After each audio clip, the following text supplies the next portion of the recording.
I'm a cowgirl. This is my horse. A doom doom. Take 52. Fifth time we've tried to film this. Now we get the rain coming down. Finger guns. Let's talk about leads, specifically lead departures, which lead into, lead changes and flying lead changes. But we're going to try and focus on lead departures today, because a lot of work and preparation goes into achieving a decent lead departure. First things first, what is a lead? Where does it come from? It comes from the back.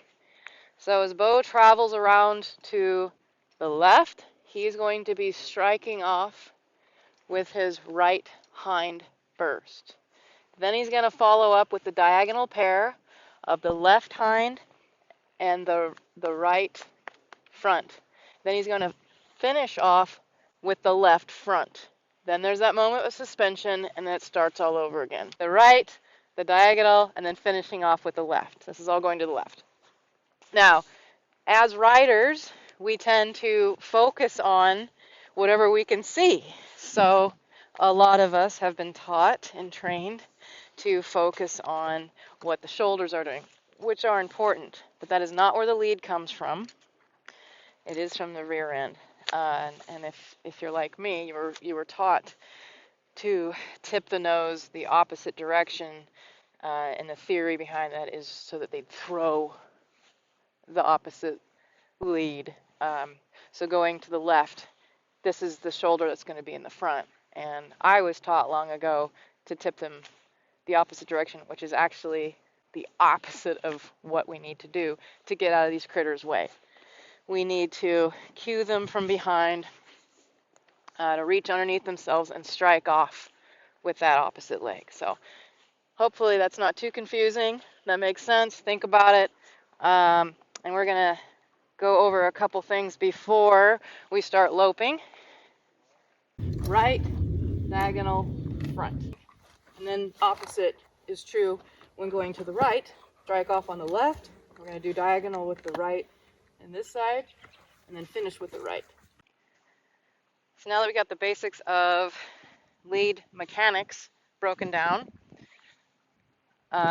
before we start attempting these magical feats of glorious lead departures and whatnot, we need to get back to, guess what? The basics. We are, Yeah. I've got my coach out here telling me my left rein was too short. Does your horse move forward loosely and fluidly on a snaffle? And what I mean by snaffle, true definition of a snaffle, is not whether or not it's solid or broken in the middle. That's really not what makes it a snaffle. What makes it a snaffle is the rein and the bridle connect to the same ring. This means I have no leverage on this guy. So for every pound of pressure I put on this rein, he feels a pound of pressure on his bars. No leverage. No, that's what the shanks do and stuff. For the length of the shank increases our power and whatnot. We'll go over that some other time. So nice, quiet snaffle. So that means he is listening to my cues, which is the inside rein to soften. I pick up that inside rein. If he tells me no, I don't want to, then I'd follow it up with the inside spur. So this is important, that you have a willing and soft creature. I use the word creature because I want to say horse, but he's not. He's a mule. On the vertical, and the microphone cut out, and it's raining, and I already had his gear halfway taken off. So hey, he's a little upset, but we're going to work through that. Nice and supple at the walk. Do we also get a nice supple halt? Not just running out of gas, but is this animal listening when I just sit down and say, ho? Okay. Now, you might be asking, what are we doing playing around with the walk and halt when we want to be loping? This all comes into play. If you can't walk and stop your horse on a loose, comfortable rein, it's going to amplify when you get up loping. Everything they do at slower speeds is amplified when they go faster. We're going to pick it up to a trot from a walk. and we're going to be looking for stiffness and inconsistencies in those transitions. Okay. Beau's traveling around to the right. I'm asking him with the right rein, hey, that looks good, Beau. Just keep it right there. A little more impulsion. I'm putting a lot on this poor donkey. Oh, you guys, he was so happy to be put up in the barn. And then I just said, oh, just kidding, because then we got the microphones to work. All right, nice and soft. When he's nice and soft and I'm nice and soft and I'm breathing and relaxed, I'm going to ask quietly down to a walk. He popped up a little, the nose came out a little, so is it ideal? No, there's always room for improvement. But he didn't hollow out. He didn't throw his head in the air. We're going to go right into that trot. I'm going to ask him to walk. Good. We're going to go right back into a trot.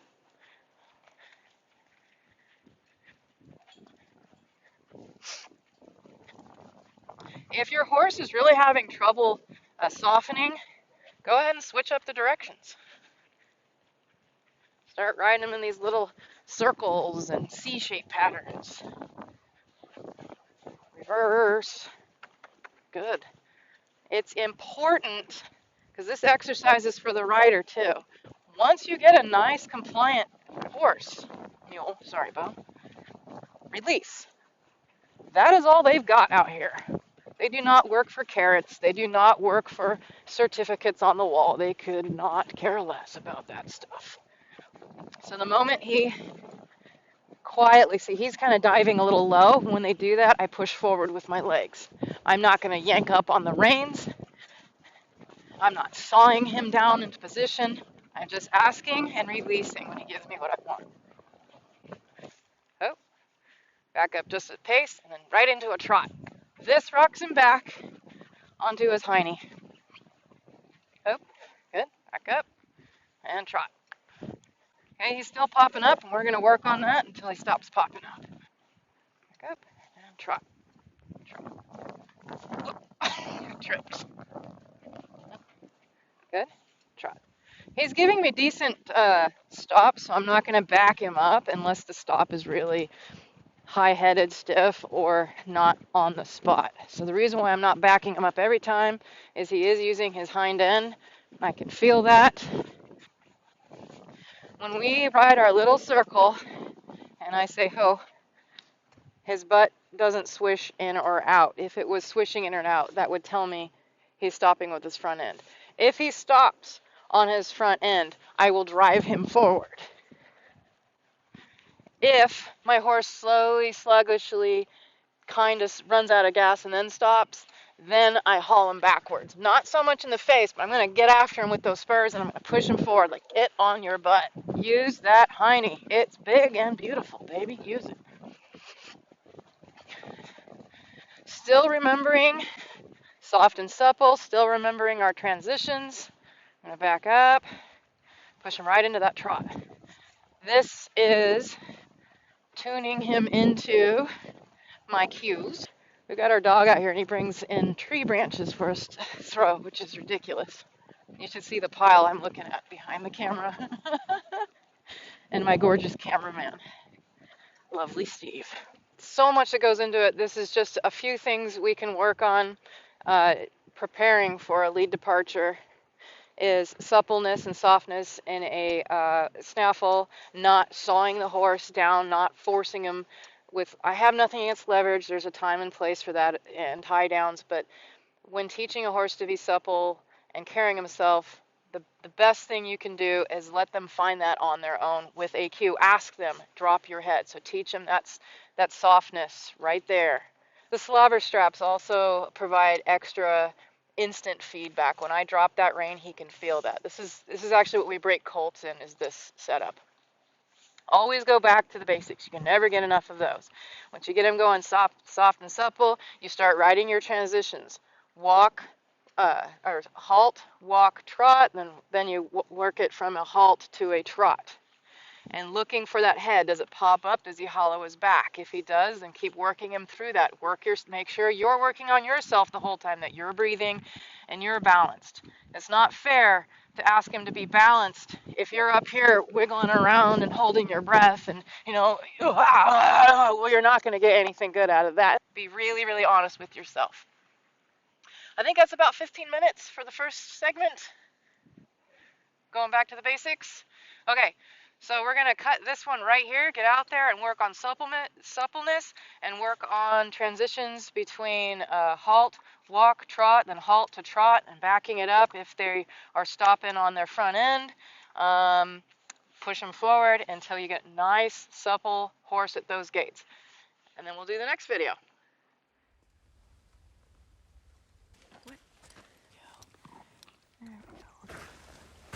I don't know what it's doing. Recording. There.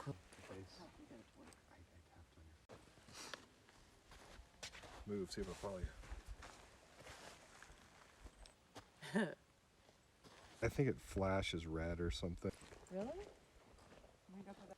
Your camera's on.